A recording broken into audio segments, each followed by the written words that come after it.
Jadi figur-figur yang kita sepuhkan ini mudah-mudahan bisa menahan diri. Berilah kami nasihat, wa tawasobil haq, wa tawasobil sober. Beni wa tawasobil cermat tretan. Kadin to tretan fakta yang Assalamualaikum warahmatullahi wabarakatuh. Salam jumpa, salam sejahtera untuk Anda semua. Salam persaudaraan dari kami Arosbilan Channel. Sahabat-sahabatku, kembali saya menyapa Anda dan tak bosan saya mengucapkan terima kasih yang tidak terhingga atas respon positif Anda terhadap konten-konten kami. Dan mohon maaf jika tidak semua komentar sempat kami berikan balasan. Masih seputar kajian nasab Alwi yang dalam tanda petik dipelopori oleh Kiai Imaduddin Usman Al-Bantani untuk di Indonesia. Yang sudah masuk tahun ketiga sebenarnya, bukan tahun kedua. Guliran ini masih menarik untuk dikaji, masih menarik untuk dibahas. Kenapa? Karena sampai saat ini belum ada jawaban resmi atau pertemuan secara resmi dan utuh antara Kiai Haji Imaduddin dengan pihak Rabithah Alawiyah yang membawahi nasab para habaib atau Ba'alwi tersebut. Khusus untuk di daerah kami di Indonesia Madura, Indonesia bagian Madura, setidaknya di beberapa wilayah sejak 1 tahun yang lalu lah setidaknya diskursus nasab ini telah memenuhi ruang-ruang publik ya, perbincangan-perbincangan kami dengan putra-putra kiai, dan itu juga sebenarnya secara umum mereka mendukung kajian Kiai Imad. Dan belakangan tambah lagi karena apa? Sampai pada batas ini ya, saya katakan tadi masuk tahun ketiga belum ada jawaban resmi. Yang ada adalah framing dan berbagai hal lainnya. Maka dari itulah seiring dengan perjalanan waktu semakin menumbuhkan kesadaran dari sebagian masyarakat kita, secara khusus masyarakat di wilayah Madura, setidaknya di daerah kami tinggal. Nah, ini tentu tiada maksud untuk rasisme atau apapun. Kembalikan kepada koridor aslinya, kepada konsep aslinya adalah satu kajian.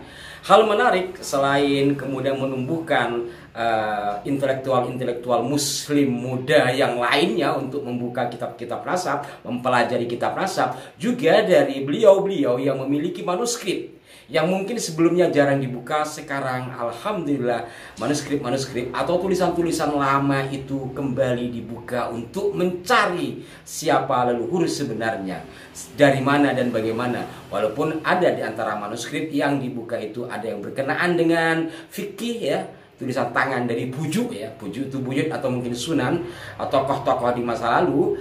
Ada yang kitab berkaitan dengan tauhid. Satu misal saya akan perlihatkan kepada Anda. Ini adalah kitab dari keluarga besar Bujuk Batu Ampar lah ya, kurang lebih seperti itu, atau kerabat-kerabat dari Bujuk Batu Ampar. Batu Ampar itu satu daerah di Pamekasan, agak ke barat dari kota Sampang, ke kiri lurus ya. Ada tempat peziarahan yang sangat ramai dan sangat dikenal, bukan hanya di Indonesia, bukan hanya di Madura maksud saya, tapi juga di Indonesia. Dan tentang Bujuk Batu Ampar ini beberapa edisi yang sebelum-sebelumnya sudah kami ulas. Ya, kita lihat kilasannya saja. King sifat mani kayak kang sebut ing dalam kitab satu si murut saking makai watu ampar sepuh. Nah, hal lain juga selain manuskrip yang berkaitan dengan yang tadi itu nampaknya ilmu tauhid ya, karena ada kalimat sifat ma'ani. Ini juga ada manuskrip lembaran yang beredar dalam salah satu grup yang saya ada di dalamnya, membahas tentang nasab ya, nasab. Pangeran Khotib Kampung Beluran Sampang Sin manuskrip seebuh belum atos sangang pulau petok panika juga seebuh petong atos 45 mim masehi Bartian tulis ro terus saki melanjut ya mau kufah sampai tahun 1000 berapa? 1090 petok. Mau cover dia kan Ji. Terakhir ya penulisan. Nah, dari semua ini sahabat-sahabatku sekalian, apabila saya elaborasi dengan pendapat-pendapat yang anti, walaupun pro dan kontra, anti dan yang setuju itu adalah sesuatu yang saling melengkapi, namun kadangkala yang anti berlebihan, sebenarnya ya kalau kita mencoba untuk membelah dada kita, melihat ini secara objek yang nyata di lapangan, sekali lagi saya tegaskan, kajian Kiai Imad ini telah menumbuhkan kesadaran masyarakat. Dari sebelumnya manuskrip yang mungkin jarang dibuka, akhirnya dibuka dan terteralah kalimat-kalimat yang baik yang bisa menjadi pijakan untuk menelusuri kebenaran silsilah, yang mana ketika berbicara silsilah tentu latar belakangnya adalah sejarah. Nah, sejarah adalah salah satu pondasi dari salah satu bangsa. Kalau sejarahnya dirusak, otomatis generasinya juga akan rusak dalam pengertian dia akan keropos nasionalismenya. Bahkan penulis Swedia Jurilina mengatakan untuk merusak satu bangsa, satu generasi, ya harus dirusak sejarahnya, dijauhkan generasi terhadap leluhurnya, kemudian buang atau hilangkan bukti-bukti sejarah kebesaran leluhurnya itu.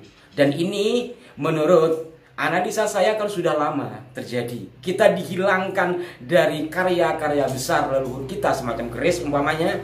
Kita ketika membahas keris, ketika memajang keris, kalau nggak dianggap klenik, dianggap jagoan. Padahal keris adalah salah satu pusaka yang di dalamnya menyimpan kepingan makna, menyimpan laksaan butiran sejarah. Mulai dari peradaban, perkembangan, seni, tradisi, ketauhidan, tentang makna simbol-simbol. Mungkin kalau sekarang bisa ya sama lah kayak barcode barangkali ya. Dan tak kalah menariknya bahwa secara geologi kita bisa kaji, dan secara khusus pula secara mitologi.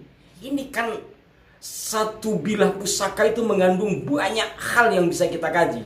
Tetapi kita telah dijauhkan dari keaslian makna-makna pusaka itu, sehingga sebagian dari kita, termasuk saya dulu, ketika melihat pusaka itu identiknya dengan dunia perkelenikan. Dan sampai sekarang di kanal kami ketika mengulas tentang pusaka apakah itu dalam video shot atau mungkin dalam arah 9 siji besi aji, ada saja yang memberikan komentar miring terkait dengan pusaka, yaitu tadi karena sudah terdoktrin. Ini doktrin yang sifatnya negatif. Doktrin yang sifatnya positif berkaitan dengan tokoh orang lain juga begitu.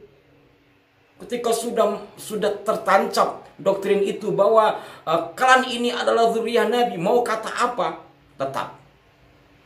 Pokoknya samena wa ta'na kepada kiai-kiai dulu nggak ada yang membatalkan. Kan begitu, bukan melihat sisi-sisi di mana Kiai Imad melakukan satu upaya yang menguras tenaga dan pikirannya untuk menelaah nasab zuriyah Nabi, benar atau tidaknya, terkait dengan Al-Mustafa, terkait dengan tokoh yang apabila tanpanya dunia ini tidak dicipta. Kan sangat menarik. Tapi karena doktrin yang sifatnya positif bagi satu klan, ya sampai sekarang ya masih terjadi benturan-benturan dalam perbincangan. Bahkan baru-baru ini ada tantang-menantang. Nah, kembali lagi ke Indonesia bagian Madura. Selain tadi saya menampilkan beberapa video terkait dengan manuskrip, ya walaupun tidak utuh tapi setidaknya ini adalah gambaran-gambaran. Berikut ini adalah pernyataan dari tokoh Madura nampaknya, yang menurut saya ini sangat luar biasa, memberikan penyadaran kepada kita semua. Dan setidaknya kita bisa ambil dari satu sampling ini bahwa kesadaran itu tumbuh dari adanya kajian itu. Sebagian mari kita simak penuturan tokoh yang berikut ini. Jadi figur-figur yang kita sepuhkan ini mudah-mudahan bisa menahan diri. Berilah kami nasihat, wa tawasobil haq, wa tawasobil sober. Beni wa tawasobil cermatretan. Kadin totretan, fakta yang ada sekarang. Kita ingin adanya klarifikasi. Artinya sekadin to. Kalau memang keiman itu leres, akuilah kebenarannya. Akuilah kebenarannya. Jangan gengsi karena beliau itu dianggap kiai yang baru, dianggap lebih muda, dianggap ya oleh orang itu dirinya merasa lebih alim, keimat itu apa, misalnya ulama kemarin tak sekali itu cerita kayak itu menabi lakar keimat kak itu dalam pernyataan tesisnya lakar bersesalah nah panas sesalah nah panas bener masa salah tapi jadi umpama lakar berdesekorang menurut pertimbangan dan hujah yang bagus atas dalil-dalil yang diperoleh terutama menjawab tentang masalah rungkat kak itu selama 500 tahun lebih misalnya harus dijawab. Jadi kalau memang ada tesis di bagian tesis yang kurang tepat, perbaiki terus bersama-sama. Kita pada Islam mah jeung watawasobil haq, watawasobil sober. Kita saling melengkapi pada saling beri nasihat. Benih situ beri nasihat, situ kikir ngancam, taule syafaat, masuk neraka. Nah, kayak itu bukan sebuah jawaban. Kalau begitu, berarti kita opini kita digiring ke arah nafsu. Opini kita digiring ke arah kanibal. Opini kita digiring ke arah nafsu-nafsu hewani. Bukan kepada berpikir ilmiah yang mengandalkan kemampuan nalar kita atas dasar kita membudayakan ikro. Pada penggunaan ayat suci Al-Quran dimulai dengan ikro.